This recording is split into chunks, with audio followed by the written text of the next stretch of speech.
আচ্ছা, ধর্মনগর মহকুমায় দেখা গেছে যে এলাকাবাসীদের মধ্যে চরম ক্ষোভ। কিসের কারণ?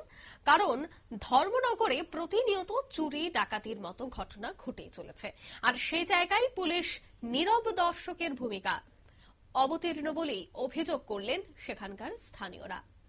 জানা গেছে যে এবার গৃহস্থের অনুপস্থিতির সুযোগকে কাজে লাগিয়ে নিশি কুটুম্বের দলের হানা। বসত বাড়ি সহ মুদি দোকানেও হানা দেয় নিশি কুটুম্বের দল। লুট, নগদ অর্থ, স্বর্ণালঙ্কার সহ মুদি দোকানের সামগ্রী। এই দুঃসাহসিক চুরি ঘটনাটি সংঘটিত হয়েছে ধর্মনগর মহকুমা কদমতলা থানাধীন কলাছড়া বাজার সংলগ্ন এলাকায়। কদমতলা থানাধীন উত্তর হড়ুয়া গ্রাম পঞ্চায়েতের ৩ নম্বর ওয়ার্ডের কলাছড়া বাজার সংলগ্ন এলাকার বাসিন্দা আব্দুল জয়নাল হার্টের চিকিৎসার জন্য সপরিবারে বহিরাজ্যে চলে যান, আর সেই সুযোগকে কাজে লাগিয়ে নিশি কুটুম্বের দল হানা দিয়ে স্বর্ণালঙ্কা সহ টাকা পয়সা নিয়ে চম্পট দেয়।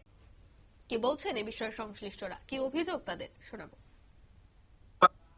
ঢুকছে, ঢুকিয়া 63 টাকা আছে ধরে 40,000 মতো। তারপরে বাসখান্দির একটা দান বক্সও আছে, এটা তো প্রচুর টাকা সব মানুষ দেয়, এটাও নিছে বাঙ্গিয়া। তেল নিছে, দামি দামি জিনিস নিছে, সিগারেট নিছে। এরপরে গড়ও গেছে উপরে তালার গ্রিল ভাঙছে, বাঙ্গিয়া গড়র দরজা 2-3টা ভাঙছে, বাঙ্গিয়া গড়র আলমিরা ভাঙছে, গোদরেজ ভাঙছে, বাংলাদেশের সোনার গয়না টয়না আছে এগুলাও নিছে। এরপরে দোকানেও তো বহুত ক্ষতিগ্রস্ত হয়েছে, সব কিছু লেগে গেছে। বাড়ির মালিক কই? বাড়ির মালিক চিকিৎসালয় তাই না বেঙ্গলোর গেছে। বাড়ির মালিকের নামটা? আব্দুল জয়নাল। আচ্ছা, তাই না কি করে? তাই না দোকান দেয়, তাই না হার্টের ট্রিটমেন্টে লেগে গেছে। তো আপনার নামটা? আমার নাম জৈনুদ্দিন। আচ্ছা, এই ঘটনাটা কোন সময় দেখছেন আপনারা? আমি সকালে দোকান খুলছি তখন দেখছি। আচ্ছা, পুলিশে খবর দেওয়া হয়েছে? পুলিশে খবর দেওয়া হয়েছে, তারা আইসে, আইয়াতে লিখেও লইয়া গেছে সব কিছু।